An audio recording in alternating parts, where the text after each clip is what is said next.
Hey, Chad Tomaschefski of Tridon Communications, TSI Today, back in the studio filming.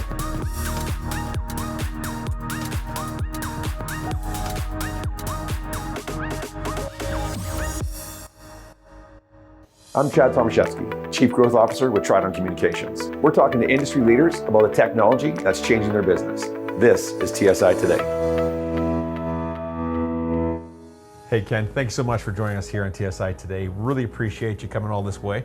Tell us a little bit about who Ken Notter is. I think everybody in the world knows who Motorola is, but who's Ken and what's your role? Yeah, first, glad to be here. From a personal standpoint, I'm married. I have 3 adult children. My youngest child is finishing her last year of school, thank goodness. Almost an empty nesting? Almost an empty nester, yeah. And then my son and his wife are expecting their first child, so that'll be our first grandchild, so that's really exciting for us. Great. I have 2 dogs that keep me really busy. From activity base, anything outdoors I love. Travel, love cooking. From a sports perspective, any sport, I love it. My favorite NFL team is the Dallas Cowboys. From an NHL perspective, as I've learned hockey since being in Canada, the Maple Leafs are who I favor, along with the Blackhawks. Oh my goodness, well, we might have an issue here right out of the gate. I mean, you're a Leafs fan and you're a Cowboys fan. Right. I'm not sure how this interview is going to go. Right, and then I guess the final thing I would say is that I got my Canadian citizenship last March. So I heard about that. Congratulations again. So thank you. Good for you. From That's a awesome. Business perspective, been in the land mobile radio industry for over 40 years. My introduction to the business was Motorola hired me out of college as a direct salesperson. From there, I just fell in love with the industry. I've held a lot of senior level positions, both in sales management and operations across the way. I started working in Canada in 1999 when we introduced the Assembled Trunk System program, which was a program to advocate, small system sales for our partners. That was analog. In advance of our introduction into digital. So and then from there I've been involved with Canada ever since. So my role is, as I came back, I rejoined Motorola in 21 in March, was to work on business initiatives, both US and Canada. But with COVID, I found myself pretty busy in Canada. So I've kind of concentrated on Canada, with the emphasis being migrations of CMax networks for both carrier partners like yourself and private businesses. Awesome. We're going to get a little bit more into CMax here in a bit, I think. That's great. So before we get into that, you've had some involvement in the last probably last couple of years in the ISCSA standard, and it almost seems like it's coming to a conclusion.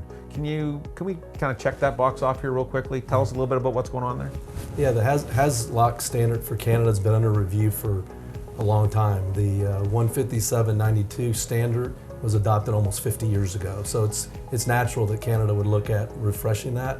The problem is that what they're looking to shift to is a problem for our industry as far as design of product. So we've called time out with them. They've reciprocated. We created an industry group that was Motorola, JVC Kenwood, Harris, and a bunch of associations like the police chiefs, fire chiefs of Canada, the coal industry, the energy market, rail, et cetera, to bring in a consolidated voice so that we created one voice into CSA. And it really worked. And they responded by a report and order last May that ties this standard in indefinitely until they come up with a resolution that will work for us. So business as usual at this point, but still working on the refreshed standard for our industry. And that's really good to hear. And we, as a partner with Motorola, really appreciate that you guys have stepped up and are being that voice, and so do our clients, because the amount of change that our clients would have to go through would be absolutely immense. Not that they're adverse to any change at all, but this kind of changes, it can be very, very disruptive. What is the projected Hazloc standard change for the LMR industry in Canada? Yeah, so we have one of our standards engineers on the committee now, and there in the group's view is that it's going to be the transition into the same standard the United States adopted, which is TIA 4950. Yeah. So that's a safe bet, and that looks like that's going to be the direction they'll take. The challenge with us in Canada is that we have another standard, a Div 1 AB standard for hydrogen acetylene gas for those locations that have those gases present. It doesn't exist in the US, so the the caveat we need to work on with that standard change is including that. Right. And that's what they're working on. Cool. And that would, of course, be those famous blue radios that you guys have. Those are the famous blue radios, right? But, Awesome. but everything's good on that for now. It's business as usual. We're still making changes to that product line. We're still introducing accessories. We're still introducing running changes for components. So it's an active standard. So we're still in good shape there. Awesome. Is there a projected timeline for a final decision on this? Yeah, our experts, our global affairs team would say it'll be a year before we get, kind of the full guidance as far as how this is going to roll out. And then from there, probably a couple more years to transition to whatever they finally decide on. So probably 2027. Okay, excellent. That's all the hard questions. Let's get into some fun stuff. You've had some involvement recently too as well with some of the spectrum that's come out for ISED. They made a pretty big announcement recently where there's going to be some release spectrum that's not going to be designated for carriers. Yes. And that's going to help out a lot of our clients for private LTE and some of the LTE solutions they're looking to bring to market. Can you walk us through a little bit of what that looks like for Canada? Yeah, that was kind of a surprise. We didn't expect that announcement until this coming up year, 2024, early first part. So they about a year ahead of schedule, so that's good news. That never happens. No, it never happens, and it never happens that they announce spectrum for our private wireless industry either. So this is private broadband spectrum, 80 megahertz of it. I guess the exciting part of it, it's a new licensing process. It's called non-competitive licensing that ISED's come up with. Innovative. I mean, no one else in the world's doing anything like this. The thing that's good about it is that if this first allocation goes properly and goes well, then they're going to pull in other disparate fallow spectrum that's been sitting around, even auction spectrum, and push it through this process to make it available for private business and communities in Canada. So it's really a creative way at making sure that the spectrum stays in use. Well, I really like the fact that we can involve small communities with it because they're in dire straits of needing something like this. But I heard you say something there, I want to clarify this. So this is licensed, not an auction spectrum. Yeah, that's a big distinction difference. So yeah, all the spectrum up to this point's been auctioned, and guess who got it all? Mm-hmm. The carriers and larger organizations, and a lot of it will be just sat on for years. So this is going to enable small businesses, communities to have access to spectrum at affordable rates too. So all the final rules and plans aren't in place yet, but we do know kind of the guidance on the pricing, and it is going to be affordable.